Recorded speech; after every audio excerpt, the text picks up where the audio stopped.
नमस्कार दोस्तों, SBS security के मॉर्निंग पॉडकास्ट में आपका हार्दिक स्वागत है। आइए देखते हैं कि शुक्रवार के दिन मार्केट में क्या हुआ और आज ऐसी कौन सी कंपनियां हैं जो फोकस में रहेंगी। तो दोस्तों, शुक्रवार के दिन हमने मार्केट में एक तगड़ी गिरावट देखी, जहां पे सेंसेक्स करीब 739 पॉइंट नीचे जाकर के 80,605 के आसपास बंद हुआ है। वहीं पे निफ्टी में गिरावट करीब 270 पॉइंट की रही है और ये 24,531 के आसपास बंद हुआ है। ब्रॉडर मार्केट में सेल ऑफ जो है ज़्यादा देखने को मिला है, जहाँ पे हमने निफ्टी मिड कैप में गिरावट करीब 2.1% की देखी है। वहीं पे स्मॉल कैप इंडेक्स 2.3% नीचे बंद हुआ है। टॉप गेनर्स में जो रहे हैं वो हैं इन्फोसिस, आईटीसी, एशियन पेंट और ब्रिटानिया, जबकि गिरने जो शेयर्स रहे हैं निफ्टी में वो हैं Tata steel, BPCL, Hindalco, Tata Motors, Wipro और पावर ग्रिड।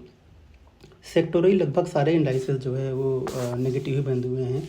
सबसे बड़ी गिरावट हमने देखी मेटल में, जहाँ पे गिरावट करीब 4% की देखी गई। ऑयल एंड गैस में गिरावट लगभग 3.5% की देखी गई। बीएसई ऑटो में 2.5%, यूटिलिटी यानी पावर सेक्टर में 2.5%, बीएसई सर्विसेज में 2.4% और आईटी इंडेक्स का लिए ऐसा इंडेक्स है जहाँ पे गिरावट सबसे कम रही 0.2% की। मार्केट बेस जो है काफ़ी ख़राब था। 858 जो कंपनियां जो एडवांसेस कैटेगरी में रजिस्टर हुई हैं, वहीं पे 3071 कंपनियां डिक्लाइनिंग कैटेगरी में रजिस्टर हुई हैं। इस बीच करीब 86 ऐसे नए स्टॉक हैं जिन्होंने 52 सप्ताह का नया हाई बनाया, जैसे Britannia, Infosys, KPI Green, Mphasis, Power Mech, TCS और विप्रो, जबकि 23 नई कंपनियों ने 52 सप्ताह का लो बनाया है। एफआईआई की बाइंग लगातार जारी है। एफआईआई ने शुक्रवार के दिन 1506 करोड़ रुपए की बाइंग की है कैश मार्केट में, जबकि डीआई ने 461 करोड़ रुपए की सेलिंग की है कैश मार्केट में। ग्लोबल की दोस्तों काफ़ी मतलब ख़राब लग रहा है। यूएस का बाज़ार शुक्रवार के दिन भी नीचे बंद हुआ है। पूरे वीक में एक नेगेटिविटी हमने देखी यूएस के बाज़ारों में, जहाँ पे जो हाई ग्रोथ कंपनियां हैं उनमें तेज़ गिरावट के कारण हमने नैस्डैक और एसएनपी में गिरावट देखी। हालांकि डॉ जोन्स जो है थोड़ा गिरने बंद हुआ था, लेकिन अक्रॉस द बोर्ड जो है सेलिंग की वजह से आज जो हम एशियन मार्केट में जो रिएक्शन देख रहे हैं वो भी नेगेटिव लग रहा है। तो ओवरऑल सेटअप जो है आज के लिए काफ़ी नेगेटिव है। तो उम्मीद करते हैं कि एक नेगेटिव शुरुआत के साथ में जो है आज मार्केट करेगा। आइए देखते हैं सी और कौन सी कंपनियां हैं जो फोकस में रहेंगी दोस्तों। तो यहाँ पहले वेदांता, जहाँ पे कंपनी ने कहा कि कंपनी ने 8,500 करोड़ रुपए रेज कर लिए हैं 440 रुपये के फ्लोर प्राइस पे, जो कि शुक्रवार की क्लोजिंग प्राइस के आसपास ही है। तो ओवरऑल ये पॉजिटिव लग रहा है। जेएसडब्ल्यू इंफ्रा ने कहा कि कंपनी जो है जो उनका एक ग्रुप कंपनी है जेडब्ल्यू उत्कल स्टील, उनसे जो है एक स्लैरी पाइपलाइन प्रोजेक्ट जो है खरीदेंगे, करीब 1700 करोड़ रुपए का डील होगा। तो ये न्यूट्रल टू थोड़ा सा जो है पॉजिटिव है लॉन्ग टर्म के लिए। इंडसइंड बैंक ने कहा कि कंपनी 20,000 करोड़ रुपए रेज करने वाली है डेट सिक्योरिटी के जरिए on a private placement basis, और 10,000 करोड़ रुपए जो है ईडीआर जीडीआर के जरिए इशू करेगी। तो ये ओवरऑल न्यूट्रल टू पॉजिटिव है इंडसइंड बैंक के लिए। आईआरसीटीसी ने कहा कि कंपनी, आईआरसीटीसी दोस्तों आज फोकस में हो गया। यहाँ पे गवर्नमेंट ने कंपनी का जो स्टेटस है उसको अपग्रेड करके शेड्यूल ए सीपीएससी कर दिया है, और इसके पहले ये शेड्यूल बी हुआ करता था। तो ओवरऑल पॉजिटिव है कंपनी के लिए। ईएमएस ने कहा है कल की कंपनी को 140 करोड़ रुपए का ऑर्डर मिला है उत्तराखंड पावर कॉरपोरेशन से। ये कंपनी के लॉन्ग टर्म पॉजिटिव है।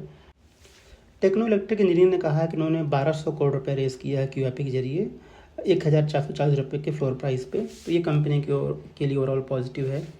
स्पाइस जेट में दोस्तों यहाँ पे ऑडिटर ने जो है क्वालिफाइड ओपिनियन दिया है 2024 फाइनेंशियल ईयर के अकाउंटिंग को लेकर के, जहाँ पर उन्होंने कहा है कि नॉन कंप्लायंस के इश्यूज़ हैं कंपनी के अंदर। तो ये थोड़ा सा नेगेटिव लग रहा है कंपनी के लिए। एचडीएफसी लाइफ दोस्तों यहाँ फोकस में होगा। यहाँ पे कंपनी का जो रिवाइज टैक्स डिमांड है वो 4,179 करोड़ रुपए से घट करके 1,868 करोड़ रुपया हुआ है। तो ये न्यूट्रल डेवलपमेंट है एचडीएफसी लाइफ के लिए। अनंतराज इंडस्ट्री ने कहा कि यहाँ पे कंपनी ने एक एमओयू साइन किया गूगल के साथ में, और आगे चल के कंपनी जो एआई इन्फ्यूज सोल्यूशन जो है प्रोवाइड करेगी डेटा इंफ्रास्ट्रक्चर सिक्योरिटी के लिए। तो ये पॉजिटिव है कंपनी के लिए। उसके अलावा एचएमए एग्रो इंडस्ट्री फोकस में हुआ। यहाँ पे कंपनी ने 3 साल का एक फैसिलिटी एग्रीमेंट साइन किया है एएलएम फूड प्रोडक्ट के साथ में। ये न्यूट्रल डेवलपमेंट है। और फाइनली जो है केपीआई ग्रीन एनर्जी को जो है एक 100 मेगावाट का जो है सोलर पावर के लिए ऑर्डर मिला हुआ है। तो ये कंपनी के लिए पॉजिटिव है। आइए दोस्तों हम बात करते हैं ऐसी कौन सी कंपनियां हैं जिन्होंने अपने रिजल्ट डिक्लेयर किए हैं शुक्रवार के मार्केट आवर के बाद में, और उनके ऊपर क्या रिएक्शन की उम्मीद है। तो बात करते हैं पहले रिलायंस इंडस्ट्री की। तो यहाँ पे रेवेन्यू में थोड़ी सी डिक्लाइनिंग है, एबिटा में डिक्लाइनिंग है, प्रॉफिट में भी डिक्लाइनिंग है। तो ओवरऑल नंबर थोड़ा सा वीक लग रहा है और हमें लगता है कि शायद ये स्टॉक आज नेगेटिव रिएक्ट करेगा। विप्रो ने अपने नंबर डिक्लेयर किए हैं, यहाँ पर रेवेन्यू में गिरावट है, EBIT में भी गिरावट है, हालांकि प्रॉफिट थोड़ा सा बढ़कर के आया है, लेकिन ओवरऑल नंबर दोस्तों ये मार्केट के अनुमान से जो है कम है या यूँ कहें कमज़ोर है। विप्रो पहली ऐसी कंपनी थी जिन्होंने कहा था कि ओवरऑल आउटलुक IT सेक्टर के लिए रिकवर हो रहा है, लेकिन ये नंबर में रिफ्लेक्ट नहीं हो रहे हैं और कंपनी कह रही है कुछ ऐसे पॉकेट्स हैं, कुछ ऐसे एरियाज़ हैं जहाँ पे भी ग्रोथ थोड़ा सा और दूर है। तो ये कंपनी के लिए काफ़ी नेगेटिव है। और शुक्रवार के दिन जो ADR है इनका करीब 11% नीचे बंद हुआ था, तो आज ये शायद नेगेटिव आज रिएक्ट करेगा विप्रो। कोटक बैंक ने अपने नंबर डिक्लेयर किए हैं, हालांकि कंपनी का प्रॉफिट में 81% की बढ़त देखी गई है, NIM में बढ़त जो है 10% के आसपास की है। तो थोड़ा सा ये नेगेटिव नंबर लग रहा है, ये उम्मीद से कम है मार्केट के अनुमान से। HDFC बैंक ने अपने नंबर पब्लिश किए हैं, जहां प्रॉफिट में 2% की गिरावट देखी गई है QoQ, और नेट इंटरेस्ट इनकम करीब 2% बढ़कर के आया है। तो ओवरऑल जो दोस्तों ये न्यूट्रल सेट ऑफ नंबर लग रहा है, हालांकि अनुमान के आसपास ही है, क्योंकि कंपनी ने जिस तरह से अपने प्रोविजनल अपडेट दिए थे फर्स्ट क्वार्टर के रिजल्ट चालू होने के पहले, तो उस समय ये स्टॉक में रिएक्शन नेगेटिव आया था। तो अब रिज़ल्ट आ चुका है, तो शायद ये न्यूट्रल रिएक्शन हम देख सकते हैं HDFC बैंक के अंदर। JSW स्टील के नंबर आए हैं और नंबर काफ़ी जो है वीक लग रहे हैं। यहाँ पे रेवेन्यू में हालांकि बढ़त करीब 1.25% की देखी गई है, लेकिन एबिटा और प्रॉफिट जो है डिक्लाइनिंग ट्रेंड में देखा गया है, तो ये नंबर वीक लग रहा है। यूनियन बैंक ने अपने नंबर डिक्लेयर किए हैं, यहाँ पे NIM बढ़त लगभग 6% की है, प्रॉफिट 13% बढ़कर के आया है। एसेट क्वालिटी ओवरऑल ठीक ठाक लग रहा है, तो न्यूट्रल या स्टडी सेट ऑफ नंबर है। JSW एनर्जी ने अपने नंबर डिक्लेयर किए हैं और नंबर काफ़ी बढ़िया हैं, हालांकि रेवेन्यू में गिरावट करीब 2% की देखी गई है, लेकिन एबिटा और प्रॉफिट बढ़कर के आया है। मार्जिन में भी इम्प्रूवमेंट है, तो उम्मीद करते हैं ये स्टॉक आज पॉजिटिव रिजल्ट करेगा।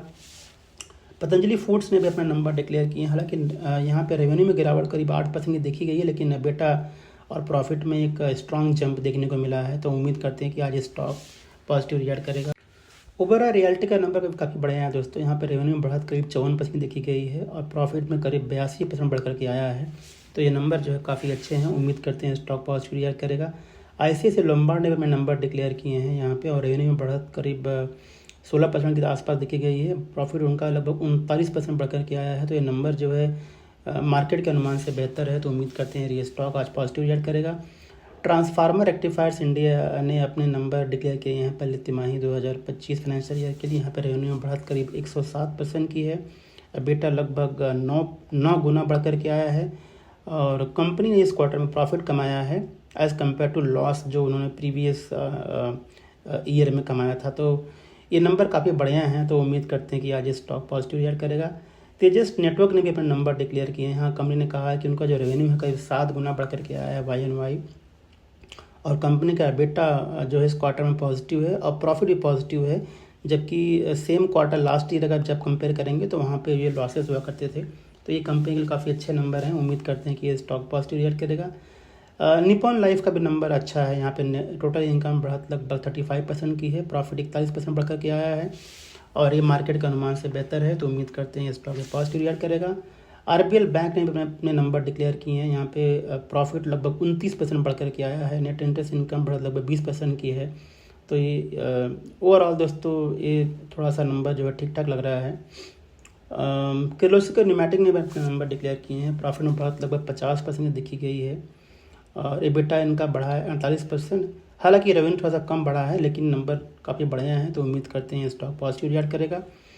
और पूनावाला फिनकॉर्प ने भी अपने नंबर डिक्लेयर किए हैं, यहाँ पे प्रॉफिट में बढ़त लगभग 46% की देखी गई है, और रेवेन्यू लगभग 40% बढ़कर के आया है, तो ये भी स्टॉक आज पॉजिटिव रिजल्ट कर सकता है। दोस्तों कॉर्पोरेशन की बात करें तो आज जो है Divgi Torq Transfer System, World Time Transformer, Happy Forging, Exide Industries, Carborundum Universal, Select Energy, ये कुछ कंपनी है जिनके आज डिविडेंड के लिए एक्स डेट है दोस्तों। तो दोस्तों ये था हमारा आज का मॉर्निंग पॉडकास्ट, हमें सुनने के लिए बहुत बहुत धन्यवाद, और आज के ट्रेड के लिए शुभकामनाएं। Investment in securities market are subject to market risks. Read all the related documents carefully before investing.